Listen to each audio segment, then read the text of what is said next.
Good afternoon. I hope you are able to see the screen. Today, the topic is dimensionality reduction technique. In particularly, we are going to focus on kernel linear discriminant analysis.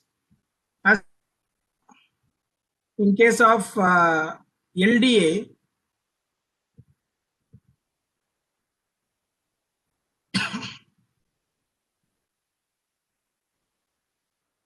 right? We try to get the transformation matrix, right? If this is M cross N, you try to get something like N cross, R cross, so that this vector size is going to be R cross 1 here. Okay, let me put it as 1 here. Every vector, right? So, and let me call this as N. We stick with the way how we represented in the previous class. We are interested in getting this, the W, which transforms the vector. This is in feature dimensional space. And then this one is the lower dimension using this LDA basis where n is less than m. So that is what the idea. To do that, just recollect, we need to compute what is called class scatter matrix, within class scatter matrix, and then we have to find out eigen values and then corresponding eigenvectors of SW inverse SB. So we have to find. We can write in another form like SB VI, that is equal to lambda SW VI. This is the another way of writing the same expression, because in practice this is W, right? So that is not, so that is a major issue here actually. So it is safer that to write the expression in this form. So the vector satisfying this expression, right? So these are all what we call it as LDA basis. They are all LDA basis vector, and we are going to vectors v1, v2, v3, and so on.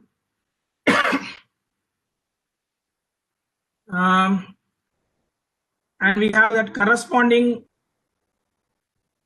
eigenvalues also available, right? Say, okay.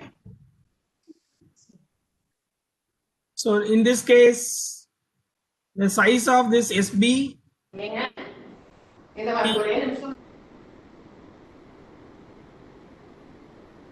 right?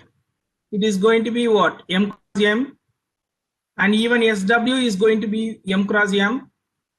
In fact, you get M eigenvectors corresponding to M eigenvalues corresponding to this SW inverse SB, right? And let us assume these eigenvalues are arranged in descending order, and then we are collecting the largest n, right? So it is like that, we have lambda n, and then it goes like that, lambda m, and we collect the largest n eigen values, and then the corresponding, okay? So basically v1, v2, and so on up to this vn, and then we construct the matrix W, right? So we construct the matrix W, arranging this eigenvectors whatever we got, right? So arranging them in column wise, so that each vector is of size m cross 1 and you are arranging them in the column form. So this size is going to be m cross n, and you can note down this W transpose size is going to be n cross m here, right? So this is what the classical LDA, right? Interested is we wanted the higher dimension. We wanted to do this task in the higher dimension. It means that first of all, whatever that raw data given to you, right? It is the raw data xi's, right? So it is like x1, x2, and so on. You have the number of data available, right? So okay, let me put it as xn1. These are all the vectors belonging to, we have a double subscript 1 1 1 2, and then 1 n1, and then 2 1 2 2, and so on up to this x2 n2, and then x3 1 x3 2, and so on up to this n3. So we are considering only 3 class. As you know, in LDA we have this class index also taken into account for finding out this basis vector, right? So this, in this case, this n1 is basically the number of vectors in class 1, and n2 is the number of vectors in class 2, and then n3 is the number of vectors in class 3. So it is like that, right? I hope this is clear. So what we really do is, in case of KLDA, we map this vector x11 to the higher dimension using some function phi. So this function phi, right, it is going to give you the map in the higher dimension. This is that higher dimension here, the higher dimensional vector, and you have to apply this LDA using these vectors. That is what that KLDA means. But the point here is, we are not going to fix this basis function explicitly. Explicitly, we are not going to fix this basis function phi to map the vector from the lower dimension to this higher dimension. I hope this is clear to you. What I am trying to say here is, if I want to do in a formal way, then I should have the basis function. For every vector, I should construct, right? So it is like, the basis function that gives you the element, right? Something like that, right? So for example, let me put it as h, indicating that it is, I'm sorry, this is phi h, right? Indicating that there are h basis function what I have considered in this, the higher dimension, right? So originally we know that it is m cross 1. Now you are mapping that one to h cross 1, and then you are going to apply this LDA, right, to get a vector which is of size basically n cross 1, right? So this n is very much less than m here, but this h should be what? Very much less than, greater than m. You are this part is you are mapping to the higher dimension, and then you are trying to map to the lower dimension. Combined together is what we call it as KLDA. But so let me put here as h minus 1 because we have started from 0 in this, right? So what is more important to note down is, we are not actually going to use this explicitly. This basis use explicitly, and that is the interesting point what we have to discuss today with KLDA, right? So we will have a quick recap of the dimensional reduction techniques, PCA, what we discussed earlier, LDA, and then we go for our topic, today's topic, kernel discrete analysis. And the fifth one is very important, kernel trick. That is the important thing, kernel trick. So we'll go one by one quickly, right? We know the dimensional reduction technique, the one which projects the vector to the from the higher dimension to the lower dimension, and interested in finding out this matrix A, which we discussed. And this is a demonstration of these projections, right? You have the vectors. This is of class 1, this is of class 2. And what is given here, this E1 is the eigenvector in the direction of maximum variance, and E2, this eigenvector which is perpendicular to E1, and you do this projection. So if I do this projection, these are all the points, right? So let me draw this one in blue color so that you can understand that. So these are all the projections on this, so like this, these are all the projections on this line on the eigenvector, right? So, and these are all the projections like this, which is on the eigenvector E1. And you can even project the vector to E2. If I do these projections like this, so these are all the projections, right? So on E2, perpendicular projections on E2, right? So if I do so, I get the projections like this. And you can do projections of this red point also on E2. And in this case, it is getting overlapped. As you see here, this blue and red is going to overlap, right? All the points what you project, right? So the projection on E2, it is basically that overlapping, right?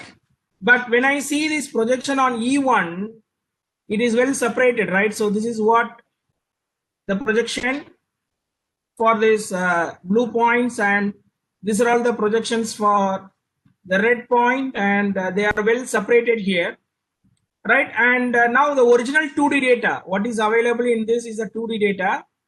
So that is now converted into this 1D. This is the 1D data what we are having.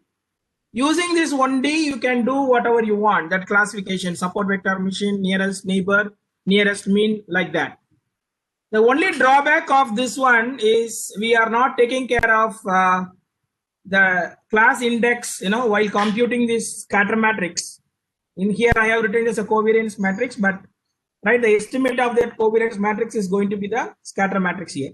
So that is not done here. That is a drawback of this PCA, right? So that is the only point here, but still, PCA is very important tool, right? So this is that fast computation of this PCA basis. We'll have a quick recall of that. So we have the transformation from the higher dimension to the lower dimension, which is U here, and then, and no, I'm sorry. So what we are doing here in this is we are constructing the matrix M.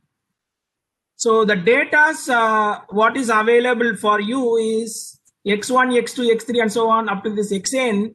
They are all the training data. They are all the training data, right? Using this training data, you are constructing the matrix M. The idea is, this is the PCA basis. You know that this is going to be that PCA basis, right? Yeah. Because PCA basis means eigenvector of the scatter matrix. Here I have written it as a covariance matrix, but in practice we do the estimation of this Cx, that you have to be careful. This V vector is basically the eigenvector, right? The claim is this eigenvector, right? What we have written here as what we call it as this PCA basis, right? We can represent as the as m into u for some u. U is some arbitrary vector, what we are considering, but m is a vector, m is a matrix with the each column is actually filled up with the vectors used to compute the covariance matrix. I repeat, you know that for estimating this covariance matrix, what I call it as S, we know how to do that. We need some training data, right? So what is given to you is this training data, x1, x2, x3, and so on up to xn. They are all the training data. You are going to do some estimation of this covariance matrix as S, right? So how will you do that? We know we had two terms in it. Yesterday we discussed, I don't want to repeat it again, but you need to do that estimate like this, xx transpose minus mu x transpose. The exact step we discussed yesterday, right? What I want to say here is, these are all the vectors actually used. This is very key point, what I'm telling now. These are all the vectors used to compute the estimate of Cx as S, which is basically the scatter matrix, right? In fact, we are going to find out this eigenvector for the scatter matrix in practice, even though I have written it as covariance matrix in this expression, right? But let me make it as the standard way of writing, you know, the eigenvector of the covariance matrix here, instead of using scatter matrix, like Cxv equal to lambda v. And what is more important here is this eigenvector, what you get, this v, right, that can be represented, right, using the vectors used to compute the covariance matrix, which is basically the training data. In other words, to make you understand better, what I'm saying here is, you have a vector space and you have a training data like x1, x2, right? Like this. These are all the training data available, x3 and so on up to this xn, right? The claim is your eigenvector, what actually you are computing, right? The PCA basis, we can say one of the PCA basis. Let us say that it is one of the PCA basis is V1 that satisfies this expression, right? Like this, right? So that eigenvector V1 will also lie in the same space. That is the claim, right? That I'm telling now without proof, that the eigenvector what you get satisfying this Cxv equal to lambda v, right? So that is eigenvector, right? That lies in the space spanned by the data used to compute the covariance matrix Cx. That is what I'm saying. In short, to understand it better, we can say that this eigenvector lies in the same vector space spanned by the x1, x2, x3, and so on up to this xn. They are all the training data, right? So what does it really mean? It means that you can do some linear combination of this x1, x2, x3, and so on up to this xn to get this v1. So v1 is the PCA basis, and I am able to write this one as alpha 1 times x1 plus alpha 2 times x2 and so on up to, let us say that you have n vectors in it, so alpha n times xn, right? So what I'm trying to say here is that eigenvector v1 can be represented as a linear combination of the vectors used for computing the covariance matrix or estimate of the covariance matrix, which is called the scatter matrix, right? So this x1, x2, they are all the training data. By doing a linear combination, you will get back your eigenvector. That is what the claim. So it really means that I can construct a vector u with these coefficients alpha 1, alpha 2, and so on up to this alpha n. So using these coefficients, I can form a vector what is called u. I can write comfortably that the eigenvector v1 is equal to m into this u1. Let us say this is u1, right? So m into u1, right? Any questions? Is it clear for you? Is it clear what I'm telling? Yeah, fine, good. Yeah. So that is the key point here. So now other things are very straightforward, right? So what the key point is here only. V is written as mu. That is the key point, right? So now using this expression in place of V, it is getting replaced with mu here. And in the right hand side, you have lambda and then mu here, and multiplying both sides m transpose, right? You get this m transpose cx m, and here in the right hand side, you get this m transpose m here, right? So now what you do is you can, right, bring this m transpose m in the right hand side to the left side as m transpose m, the whole inverse here, and you are calling this m transpose cx m as ci, right? We are calling that ci as n transpose cx m. That is the important key, right? So we are writing that, and you are getting this u here, right? So remember that the eigenvalue is the same eigenvalue. What we used here, the same eigenvalue only, it is there. But you are able to write like this, okay? By doing so, what you achieve? What you really achieve is, right? So the reduction in the computation. Originally, the vector size is very large. Let me see what is that the size of cx and what is the size of ci now, right? So in practice, for even for this image processing application, right, let us say that you have an image of size 50 cross 50, and then you are reshaping that, and your vector size xi is in general, right, the training data which is of size 2500 cross 1. All the data are going to have the size really large in this, right? And let us say you have 400 data available, x1, x2, x3, and so on up to this x400. That is the training data what is available to you. There are 400 data available in that. Then what is the CI? CI is basically m transpose cx m, right? So what is that size of m? Somebody type on the window. What is the size of m? In this example, it is what? You are arranging them in the column form, right? Excellent, excellent. 2400 cross 500 cross 400. You are right. And your covariance matrix Cx is going to have the size of 2500 cross 2500.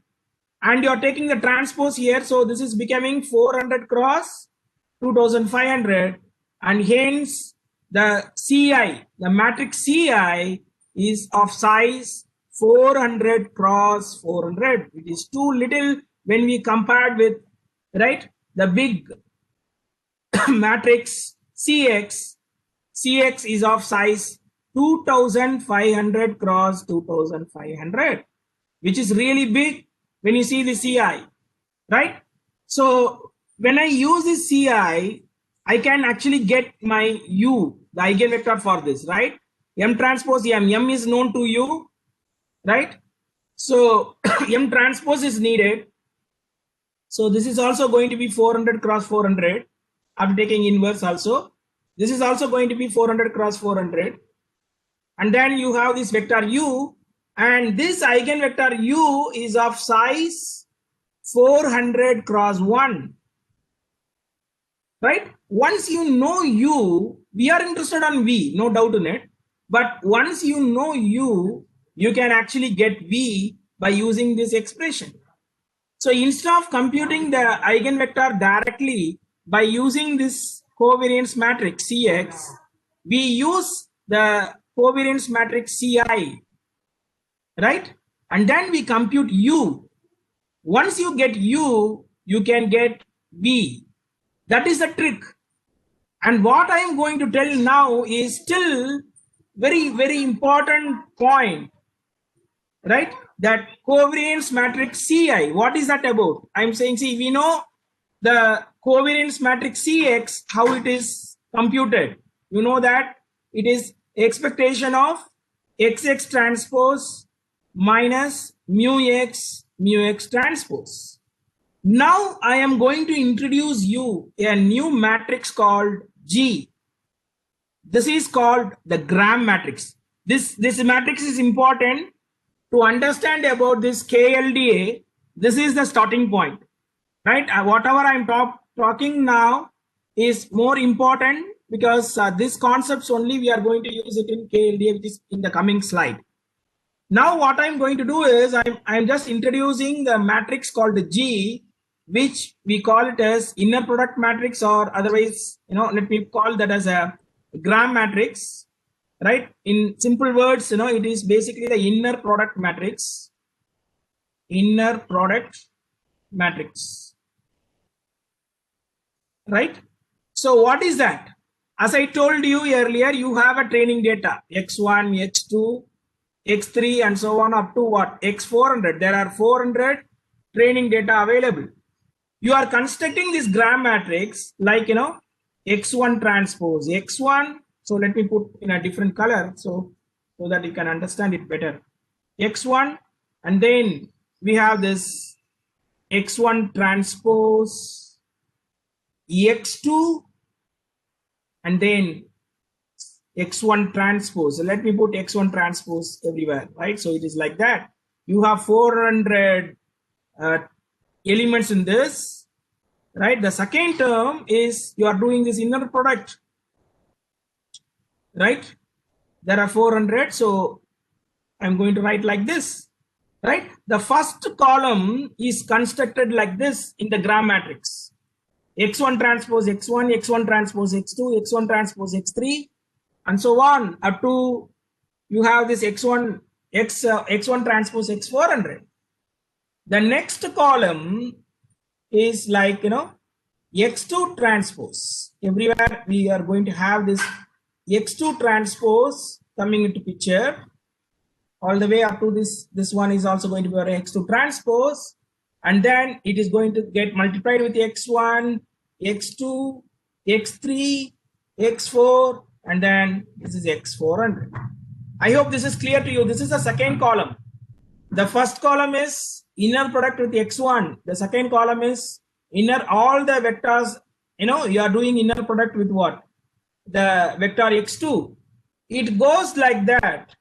It goes like that, and then the 400th column is x400 transpose everywhere, right? x400 transpose, and this is also x400 transpose. It goes like that, and here we have this x400 transpose, right? And then you are going to do this inner product with x1, and this is going to be your x2, and this is x3, and this is going to be your x400, right? So what you really get now is what is called inner product matrix. Can someone type what is the size of this matrix G on the chat window?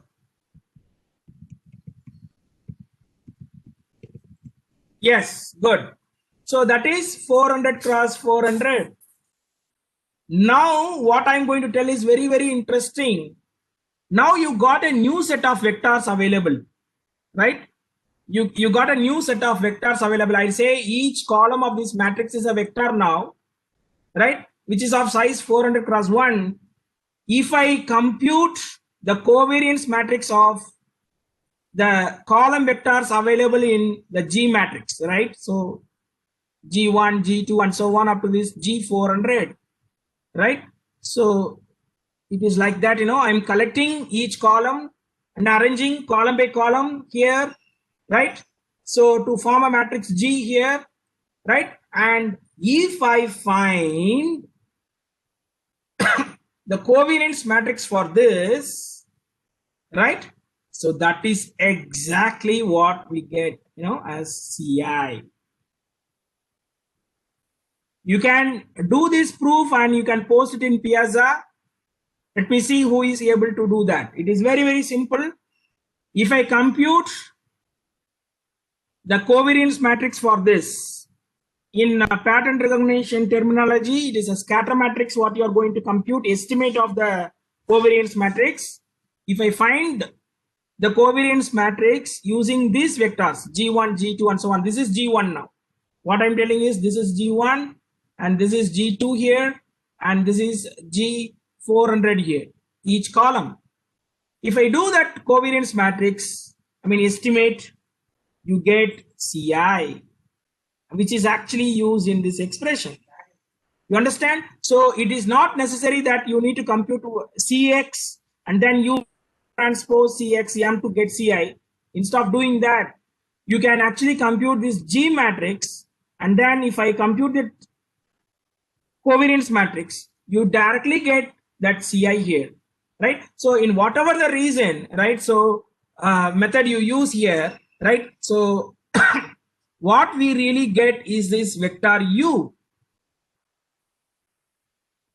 which is of size 400 cross 1, which is computationally less expensive because you are going to find out this eigenvector for the matrix of size 400 cross 400 rather than if I do with the original thing you are supposed to use with the size 2500 cross 2500, right? So it depends on what is that this size depend on.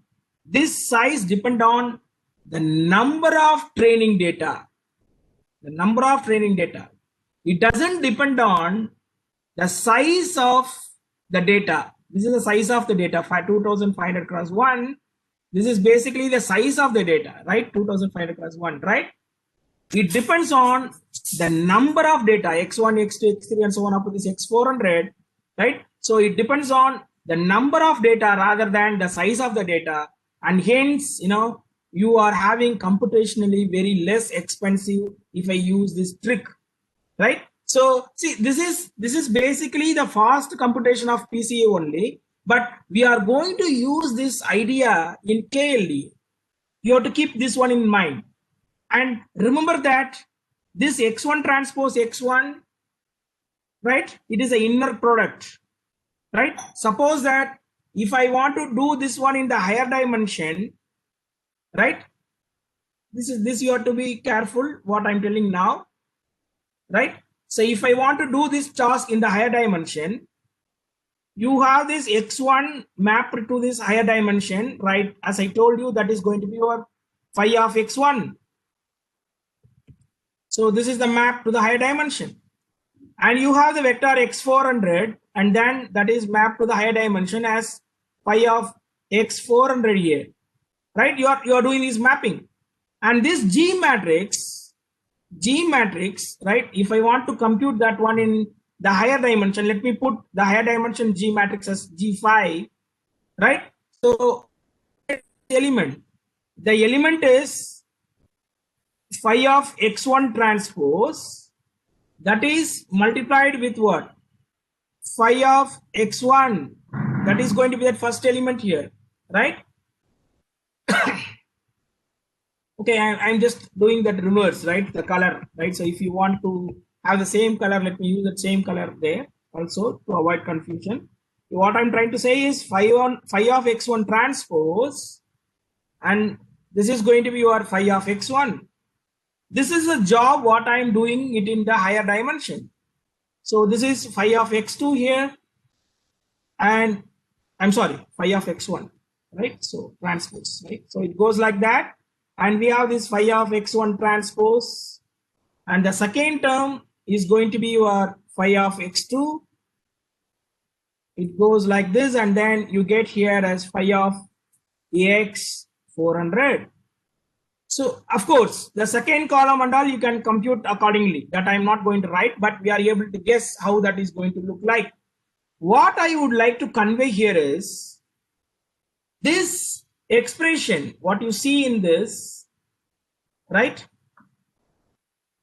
So this is the expression, what you see here. This is the inner product again. This is the inner product using the vector which is actually available in the higher dimension. These are all the vectors available in the higher dimension, and actually you are doing this inner product in the higher dimension, right?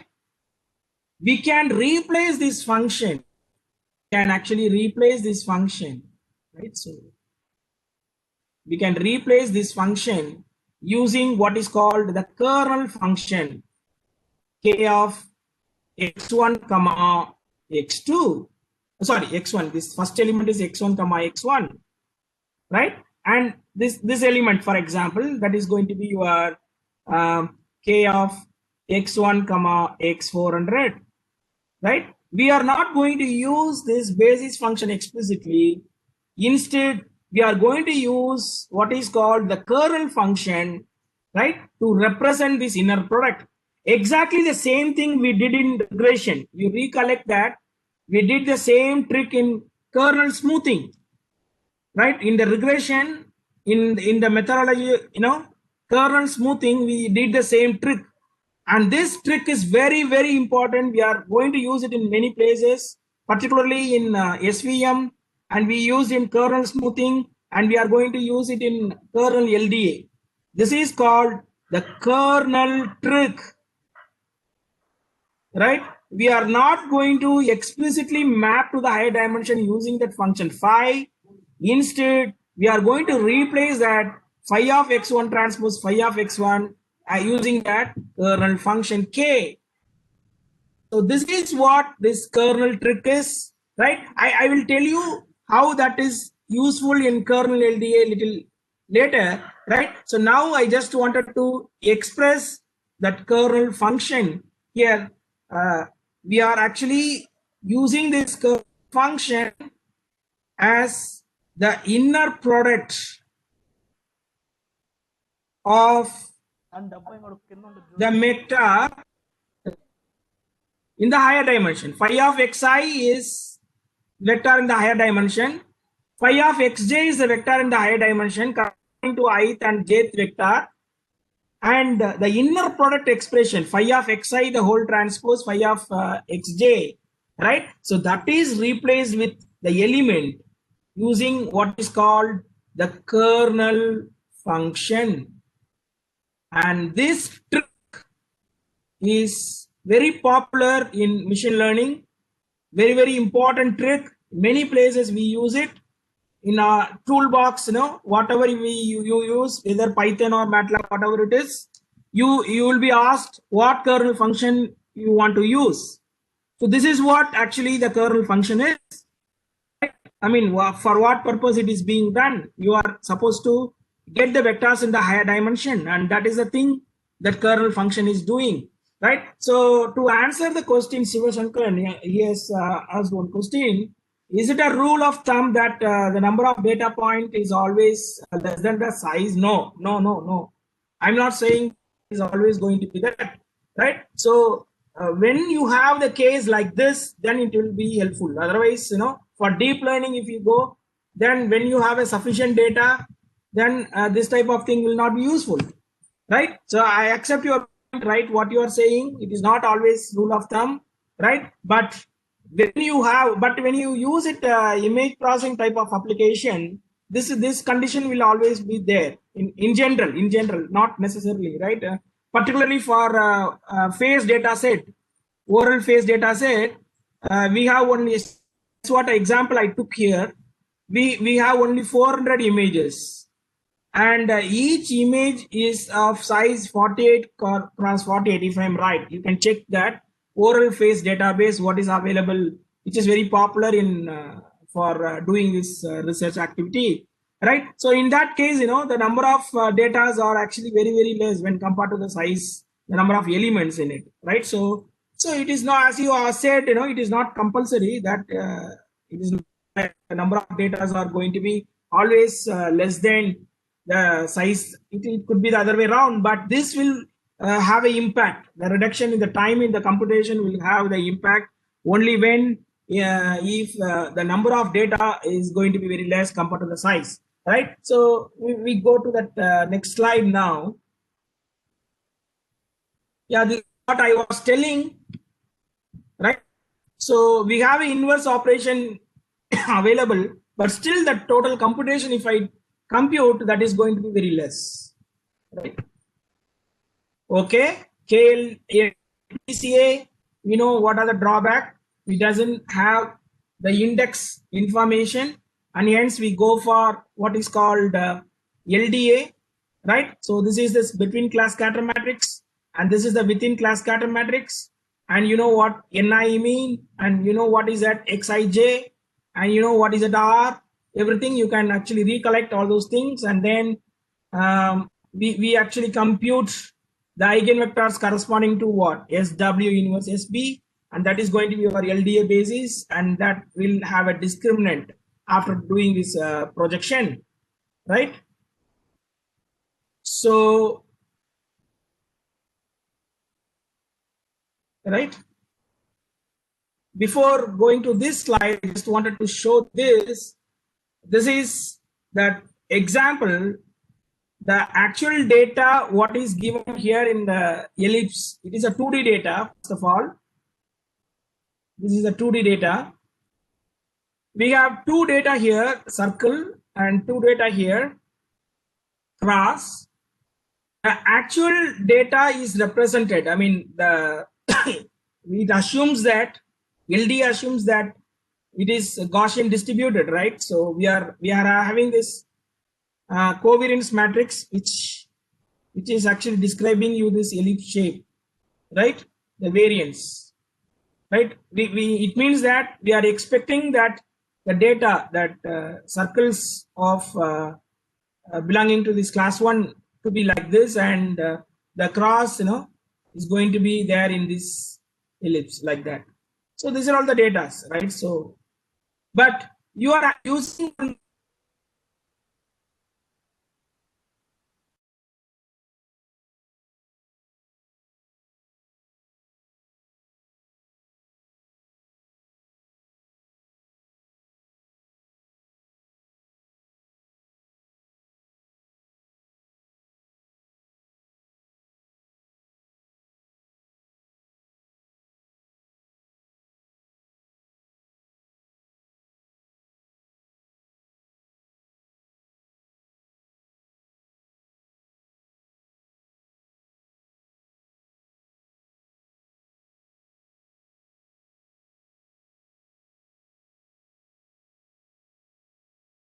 actually moving in this way. I mean, whatever is you. Hello, are you here now?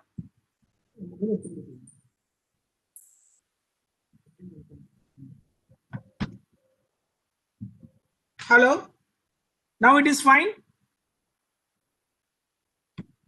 Okay, right. You see that in this example, the data are actually moving in this direction, right? So what I'm telling is the perpendicular. I mean, like this. The direction is here, right? So the data are moving in this direction, and you know that eigenvectors, right? Right. So you need to find out that eigenvectors in this direction. This is the PCA basis. What you are actually getting, right? This eigenvector, what we found, we get two eigenvector, but we are finding out the direction of maximum variance is one of the eigenvector. It's like that, right? And what does this LDA does? LDA identify the direction, you know, separating the centroids of the individual class, right? So let us say the centroid is here, and say that centroid is here in this example, right? So your LDA basis is in this direction. You can see that this is the direction of this LDA basis, and this is the direction of this PCA basis, right? And you know that the after doing this projection on this basis, right, with all the data available, right? Now I'm not going to use the data whichever is used for training alone. So I need to do this one using all the data. I'm doing this projection in this case, right? So in this case, after projection, what is going to happen? You see that. So using this PCA basis, right? So these are all the blue data, right? I mean, the circles, what is drawn in blue color, you are projecting into that PCA basis, right? Maybe you can have few more circles here, and it is getting projected, and you see that. So these are all the projected data. What is marked here in this, right? Let me put it as different color. So these are all the projected in that PCA basis in this. And for this red one, which is marked in the cross, you are still have these projections in this, right? Like this. And then you have this projections here. And we get a very good separation. But when I do this one on this LDA basis, what is happening? You just see that. When I do this LDA projections, this is that LDA projections here on that basis, right? So these are all the projections what we are having on LDA basis, and you need to do this projection for this data also, the perpendicular projection. On this LDA basis, I am now doing these projections. You see that naturally that blue data and the red data, right, it is getting overlapping. This is a very good example, right, to say that LDA is not always the best. We know that the drawback of LDA, I'm sorry, PCA, and hence we went for this LDA, but this says that this is actually a comparison, LDA, no, PCA versus LDA. We cannot claim always that LDA is best, right? No, we cannot claim like that. And that is why still we use PCA also for dimensionality reduction. We cannot, it all depends upon what training data you are going to have. If you have sufficient training data, then always LDA will be the better, right? So there is no doubt in it. But in practice, if you have the number of training data is comparatively very less, right? In that case, we cannot claim that LDA will perform better, and then we need to go for PCA also. With this, actually, we will stop. In the next class, we are going to start the motivation behind KLDA, and we do that derivation part in the next class, right? So for the KLDA part, right? So we will stop here. What we discussed was actually we cannot always claim LDA is always best. This is a very popular paper. Those who are interested can see to that paper. IEEE transactions on pattern analysis and machine intelligence, PCA versus LDA. You can go through that. Those who are interested, right? So two things you have to understand as far as this course is considered. One is you must know what is kernel trick. That is very important. We are going to use that in the next class for discussion. Kernel trick, right? The another important point to understand here is we cannot always claim that LDA projection is always better in all the cases, right? So we must know the importance of using PCA, right? We should explore PCA also while doing that experiments and all. We cannot say LDA is there, so why should I do PCA? No, right? So that is the two important information of today's class. We will stop here. Friday we will, or in the next class, we will discuss about this KLDA in detail. We'll stop here. Thank you.